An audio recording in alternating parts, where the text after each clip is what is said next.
ഗുരുവായൂരപ്പൻ്റെ പ്രിയപ്പെട്ട വഴിപാട് ഏതെന്നറിയാമോ?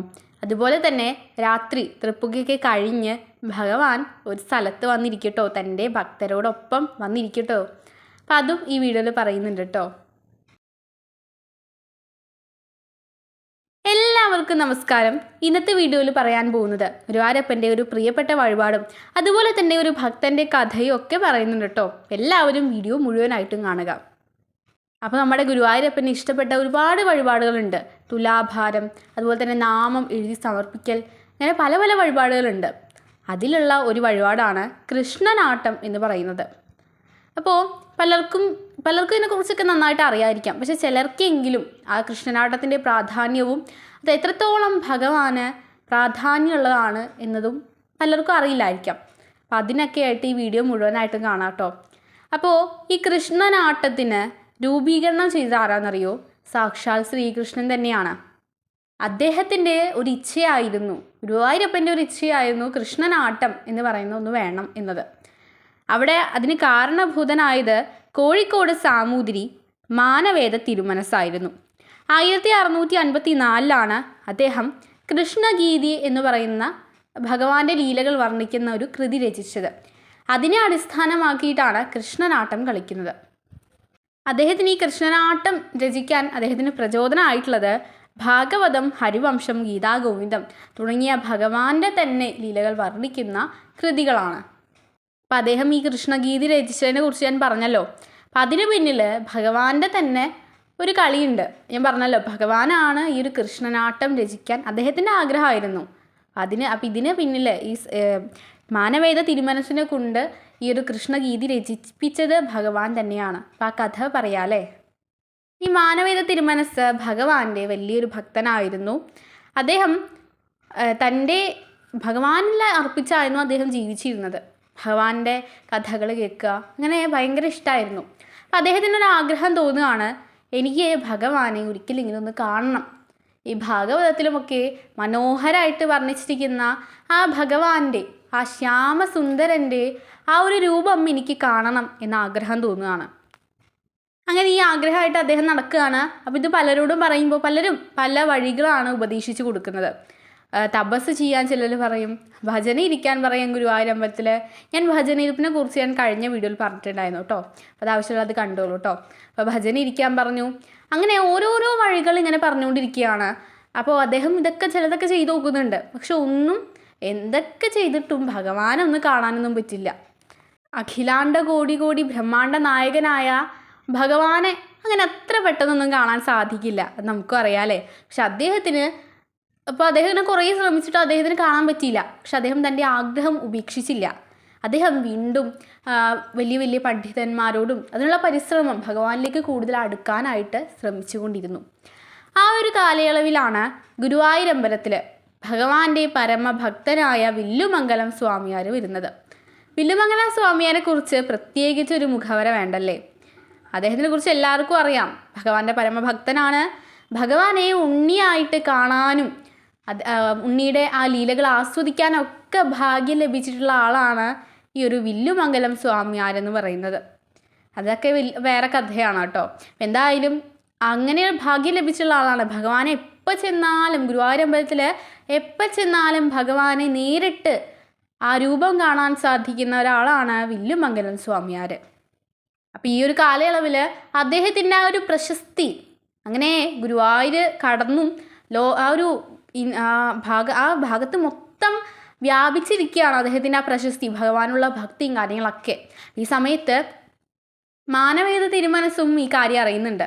അങ്ങനെ അദ്ദേഹം പെട്ടെന്ന് തന്നെ ഗുരുവായൂരിലെ അവിടേക്ക് പോയിട്ട് ഈ ഒരു വില്ലുമംഗലം സ്വാമിയാരെ കാണുകയാണ്. എന്നിട്ട് തൻ്റെ ആവശ്യം പറയുകയാണ്, എനിക്ക് വലിയ ഇഷ്ടമാണ് ഭഗവാനെ, എനിക്ക് ഭഗവാനൊന്ന് കാണണമെന്ന് നല്ല ആഗ്രഹമുണ്ട്, എന്തെങ്കിലും ഒരു വഴിയുണ്ടോ എന്ന് ചോദിക്കുകയാണ്.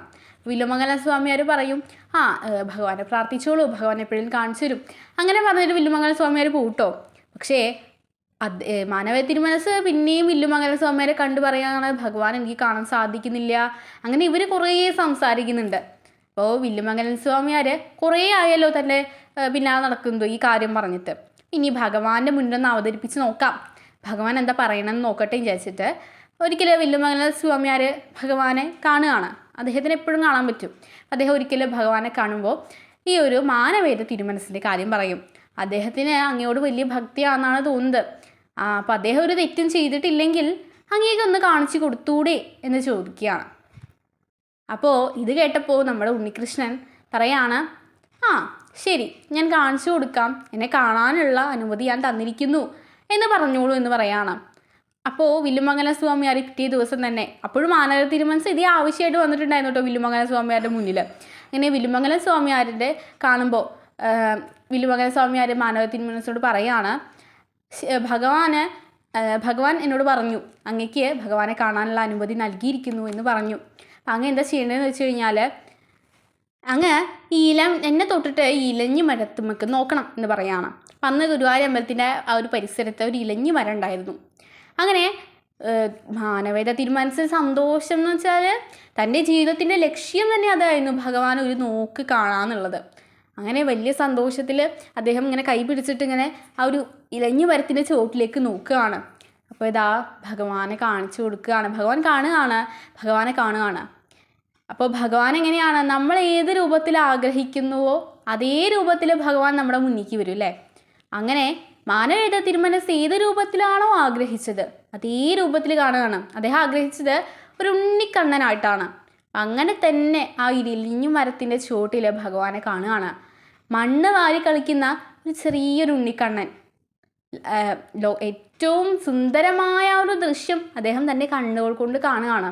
അങ്ങനെ അദ്ദേഹം കണ്ട ഉടനെ അദ്ദേഹത്തിന് ഇപ്പോൾ ആ ഒരു സന്ദർഭം എന്ന് വെച്ചാൽ അദ്ദേഹത്തിന് തൻ്റെ സന്തോഷം അടക്കാൻ സാധിക്കുന്നില്ല. ആ ഒരു കണ്ണീരൊക്കെ ധാരധാരയായിട്ട് വരികയാണ്. അങ്ങനെ അദ്ദേഹം പെട്ടെന്ന് തന്നെ ആ ഒരു സന്തോഷത്തിൽ ഭഗവാനൊന്ന് പോയി കെട്ടിപ്പിടിക്കണം. ചെറിയ കുട്ടികളൊക്കെ നമുക്ക് കാണുമ്പോൾ കെട്ടിപ്പിടിക്കാൻ തോന്നുമല്ലോ, അതുപോലെ ഭഗവാനൊന്ന് കെട്ടിപ്പിടിക്കുന്ന ആലോചിച്ചിട്ട് ഭഗവാന്റെ അടുത്ത് ഓടിപ്പോയി കെട്ടിപ്പിടിക്കുകയാണ്. കെട്ടിപ്പിടിക്കുമ്പോൾ ഭഗവാൻ പെട്ടെന്ന് പറയും, അങ്ങേക്ക് എന്നെ കാണാനുള്ള അനുമതി മാത്രമാണ് ഞാൻ തന്നത്, എന്നെ തൊടാനുള്ള അനുമതി ഞാൻ തന്നിട്ടില്ല എന്ന് ഓർമ്മിപ്പിക്കുകയാണ്. എന്നിട്ട് അത് പറഞ്ഞിട്ട് ഒരു ചെറിയൊരു കള്ളച്ചിരിയോടെ ഭഗവാൻ അവിടെ നിന്ന് മാഞ്ഞു പോവാട്ടോ. ഈ മാഞ്ഞു പോകുന്ന സമയത്ത് മാനവേദ തിരുമനസ് കെട്ടിപ്പിടിക്കുന്ന സമയത്ത് ഭഗവാന്റെ മയിൽപ്പീലി ഇങ്ങനെ തൊട്ടിട്ടുണ്ടായിരുന്നു. അപ്പോൾ ആ മയിൽപ്പീലി മാനവേദ തിരുമനസിൻ്റെ കയ്യിലിരിക്കുകയാണ്, ഒരൊറ്റ മയിൽപ്പീലി. അപ്പോൾ ഭഗവാൻ ഇങ്ങനെ പെട്ടെന്ന്, അതായത് ഒരു മാത്ര ഒന്ന് കാണാൻ സാധിച്ചു എങ്കിലും അങ്ങനെ മുഴുവനായിട്ടൊന്ന് ആസ്വദിക്കാനോ അങ്ങനെ ഒന്നും സാധിച്ചിട്ടില്ല. കുറേ നേരം ഒന്നും ഉണ്ടായിരുന്നില്ലല്ലോ. അപ്പോൾ ആ ഒരു വിഷമം മാനവേദ തിരുമനസിനുണ്ട്. അപ്പോൾ അദ്ദേഹം വില്ലുമംഗലം സ്വാമിയോട് പറയുകയാണ്, ഞാൻ എത്ര കാത്തിരുന്നിട്ടാണ് ഒരു വട്ടം എനിക്ക് കാണാൻ പറ്റിയത്, ഭഗവാൻ എന്തേ വേഗം ഇങ്ങനെ പോയത്, ഒന്ന് കണ്ണടച്ച് തുറക്കുമ്പോഴത്തേനും ഭഗവാൻ അങ്ങോട്ട് പോയല്ലോ. അപ്പോൾ ആ സമയത്ത് നമ്മളൊക്കെ ആലോചിക്കുക, മാനവേദ തിരുമനസിന് എന്തൊരു ഭാഗ്യമാണ്, ഭഗവാനെ ഒരു നിമിഷമെങ്കിലും കാണാൻ പറ്റിയല്ലോ എന്നായിരിക്കും. പക്ഷെ അദ്ദേഹം ഭഗവാൻ ഒരു വട്ടം കണ്ടു കഴിഞ്ഞാൽ പിന്നെ നമുക്ക് എപ്പോഴും കാണാൻ തോന്നും. മാനവേദ തിരുമനസിന് എപ്പോഴും അങ്ങനെ കാണാൻ തോന്നുകയാണ്. വില്ലുമംഗലം സ്വാമിയാരോട് എന്തെങ്കിലും ഒരു ഉപായം ഉണ്ടോ എന്ന് ചോദിക്കുകയാണ്. വില്ലുമംഗലം സ്വാമിയാർ ഭഗവാന്റെ ഇച്ഛ എന്നോണം ഉപദേശിച്ച് കൊടുക്കുകയാണ്. ഭഗവാന്റെ ലീലകൾ വർണ്ണിച്ചിട്ട് ഒരു കൃതി അങ്ങോട്ട് രചിക്കുക. ഭഗവാൻ തീർച്ചയായിട്ടും ആ ഉണ്ണിക്കണ്ണൻ തീർച്ചയായിട്ടും കൂടി ഉണ്ടാകും എന്ന് പറയുകയാണ്. അങ്ങനെയാണ് ഈ ഒരു കൃഷ്ണനാട്ടത്തിൻ്റെ അടിസ്ഥാനമായ കൃഷ്ണഗീതി രചിക്കുന്നത്. അപ്പോൾ കൃഷ്ണനാട്ടം ആ കൃഷ്ണഗീതിയുടെ അടിസ്ഥാനത്തിൽ കളിക്കുകയാണ്. ഇന്നും അങ്ങനെ കളിക്കുന്നുണ്ട്. നമുക്ക് ഗുരുവായൂർ അമ്പലത്തിൽ തൃപ്പുകയ്ക്ക് ശേഷമാണ് കൃഷ്ണനാട്ടം കളിക്കുക. നമുക്ക് കാണാനായിട്ട്, ഭക്തജനങ്ങൾക്ക് കാണാനായിട്ട് സാധിക്കും. അപ്പോൾ ഈ വില്ലുമംഗലം സ്വാമിയാരുടെ ആ ഒരു കാലഘട്ടത്തിൽ ഒരിക്കൽ ഈ ഒരു കൃഷ്ണനാട്ടം കളിച്ചുകൊണ്ടിരിക്കുകയാണ് ഗുരുവായൂർ അമ്പലത്തിൽ. ആ സമയത്ത് ഗുരുവായൂരപ്പനെ കാണാൻ വില്ലുമംഗലം സ്വാമിയാർ അവിടേക്ക് വരികയാണ്. അങ്ങനെ ഞാൻ പറഞ്ഞല്ലോ, അദ്ദേഹത്തിന് എപ്പോൾ ചെന്നാലും ഭഗവാന്റെ ആ ശരിക്കുള്ള രൂപം കാണാൻ സാധിക്കും. അങ്ങനെ അദ്ദേഹം ശ്രീലകത്ത് പോയി ഭഗവാനെന്ന് വിളിച്ചൊന്ന് നോക്കുകയാണ്. നോക്കുമ്പോൾ ഭഗവാൻ അവിടെ കാണാനില്ല. അദ്ദേഹത്തിന് ആകെ വെപ്രാളമായി, ഭഗവാൻ എവിടെ പോയി എന്നൊരു വിഷമായി. അങ്ങനെ അദ്ദേഹം അവിടെയൊക്കെ പരതി നോക്കുകയാണ്, എവിടെയും കാണാനില്ല. അദ്ദേഹം നോക്കുന്ന സമയത്ത് വടക്കേ നടയിൽ കൃഷ്ണനാട്ടം കളിക്കുന്നുണ്ടല്ലോ, കൃഷ്ണനാട്ടത്തിൽ അന്ന് കളിച്ചിരുന്നത് ഭഗവാന്റെ രാസക്രീഡ എന്ന് പറയുന്ന ഒരു ലീലയാണ് അവിടെ കളിച്ചിരുന്നത്. അവിടെ ഒരു പ്രധാനപ്പെട്ട ഭാഗമാണ് മുല്ലപ്പൂ ചുറ്റൽ എന്ന് പറയുന്ന ഒരു ഭാഗം. ഗോപികമാരും കൃഷ്ണനും ഒക്കെ കൂടി കളിക്കുന്ന ഒരു ഭാഗമാണത്. അപ്പോൾ അവിടെ നോക്കുമ്പോൾ അവിടെ കൃഷ്ണൻ്റെ വേഷം കെട്ടിയ ഒരാളുണ്ട്, അതോടൊപ്പം വേറൊരു കൃഷ്ണനും അതേപോലെ 2 കൃഷ്ണന്മാരവിടെ നിൽക്കുകയാണ്. വില്ലുമംഗലം സ്വാമിയാർക്ക് മനസ്സിലായ രണ്ടാമത്തത് നമ്മളെ ഗുരുവായൂരപ്പൻ തന്നെയാണെന്ന്. അങ്ങനെ ആ ഒരു സംഭവത്തിന് ശേഷമാണ് പിന്നീട് കൃഷ്ണനാട്ടം തൃപ്പുകയ്ക്ക് ശേഷം മതി എന്ന ഒരു തീരുമാനത്തിലേക്ക് എത്തിയത്. കാരണം ഭഗവാൻ ഉറക്കില്ല. ഭഗവാൻ എവിടെ കൃഷ്ണനാട്ടം നടക്കുന്നുണ്ടോ അവിടെയൊക്കെ ഭഗവാൻ പോയിക്കും. അപ്പോൾ ഗുരുവായൂരമ്പലത്തിൽ കൃഷ്ണനാട്ടം കളിക്കുമ്പോൾ അവിടെ ഭഗവാൻ ഭക്തജനങ്ങളുടെ കൂടെ ഇരുന്ന് കാണും എന്ന് തന്നെയാണ് പറയുന്നത്. അവിടെ കാണുക മാത്രമല്ല, ചിലപ്പോൾ ആ കൃഷ്ണൻ്റെ വേഷം കിട്ടിയ ആളുണ്ടാവുമല്ലോ, അവരുടെ ഒപ്പം കളിക്കുന്നുണ്ടാവും ചിലപ്പോൾ അതിനിടയിലൊക്കെ നിന്നിട്ട്. അപ്പോൾ ഈ കൃഷ്ണനാട്ടം കാണാൻ സാധിക്കുക എന്നുള്ളത് വലിയ ഭാഗ്യം തന്നെയാണ്. വളരെയധികം പ്രത്യേകതകളുള്ള ഒരു തന്നെയാണ് കൃഷ്ണനാട്ടം. പിന്നെ വേറൊരു കാര്യം എന്ന് വെച്ച് കഴിഞ്ഞാൽ, ഞാൻ പറഞ്ഞല്ലോ ആ ഒരു ഇലഞ്ഞി മരത്തിൻ്റെ ചുവട്ടിലാണ് അന്ന് അദ്ദേഹം കണ്ടത്, സാമൂതിരി കണ്ടത്. അപ്പോൾ ആ ഒരു ഇലഞ്ഞി മരത്തിൻ്റെ കൊമ്പുകൾ ഉപയോഗിച്ചാണ് ഈ കൃഷ്ണനാട്ടത്തിൻ്റെ പൊയ്മുഖമായാലും ആ കിരീടം, ആ വസ്തുക്കളൊക്കെ ഉണ്ടാക്കിയിരിക്കുന്നത്. അപ്പോൾ ആ കിരീടവും കാര്യങ്ങളും ഒന്നും അന്നത്തെ കിരീടം തന്നെയാണ് ഇന്നും ഉപയോഗിച്ചുകൊണ്ടിരിക്കുന്നത്.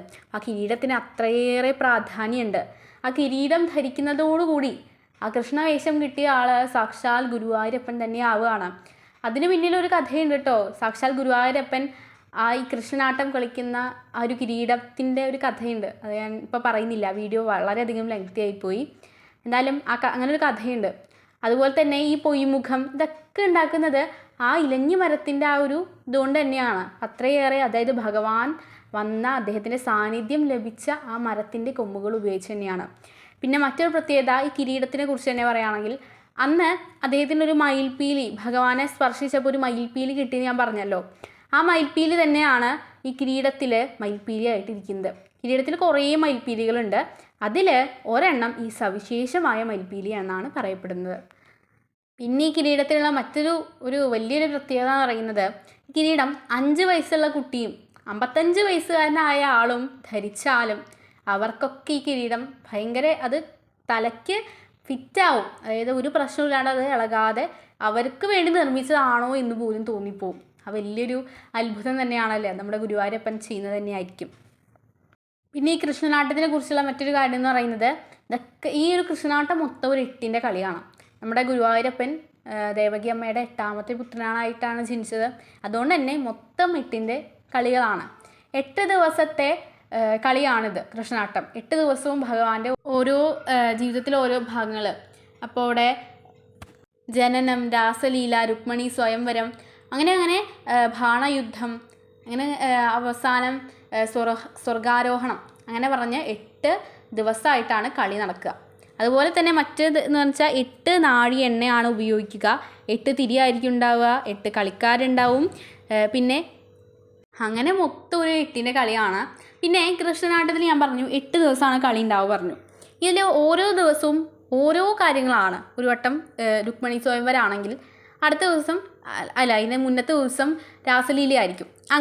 അങ്ങനെ ഓരോ ദിവസത്തിലെ കളിക്കനുസരിച്ച് ഓരോ പ്രത്യേകതകളുണ്ട്. ഇപ്പോൾ രുക്മിണി സ്വയംവരമൊക്കെ ആണെങ്കിൽ കല്യാണം കഴിയാത്ത പെൺകുട്ടികൾക്കും അങ്ങനെ കല്യാണം കഴിയാത്ത ആൾക്കാർക്കൊക്കെ അതൊക്കെ വഴിപാട് ചെയ്യുന്നത് വളരെ നല്ലതാണ്. അതുപോലെ തന്നെ ബാണയുദ്ധം, അത് നമ്മുടെ വിജയത്തിനായിട്ട് ഒക്കെ നല്ലതാണ്. ആദ്യത്തെ ദിവസത്തെ ജനനം എന്ന് പറയുന്നത് അത് കുട്ടികളില്ലാത്തവർക്കൊക്കെ വലിയ അങ്ങനെ ചെയ്ത് വഴിപാട് ചെയ്യുന്നവരാണ്. അപ്പോൾ ഇതിനൊക്കെ ഇങ്ങനെ വഴിപാട് ചെയ്തവർക്കൊക്കെ നല്ല ഭഗവാൻ അവർക്കുള്ള അനുഗ്രഹം നൽകി എന്ന് തന്നെയാണ് കേട്ടിരിക്കുന്നത്. കാരണം ഭഗവാന് ഏറ്റവും പ്രിയപ്പെട്ട കളിയാണ്. ഭഗവാൻ അത് നേരിട്ട് കാണാൻ വരുന്നു എന്ന് തന്നെയാണ് സങ്കല്പം മാത്രമല്ല, അത് സത്യം തന്നെയാണ്. അപ്പോൾ എല്ലാവർക്കും ജീവിതത്തിൽ ഒരിക്കലെങ്കിലും ആ കൃഷ്ണനാട്ടം കാണാൻ ഭാഗ്യം സിദ്ധിക്കട്ടെ എന്ന് ആശംസിക്കുന്നു. ഭഗവാന്റെ അനുഗ്രഹം എന്നും ഉണ്ടാവട്ടെ. എല്ലാവർക്കും വീഡിയോ ഇഷ്ടപ്പെട്ടെങ്കിൽ ഭഗവാന്റെ നാമം കമൻറ്റിൽ ഇട്ടോളൂ കേട്ടോ. എല്ലാവർക്കും നന്ദി. Thank you.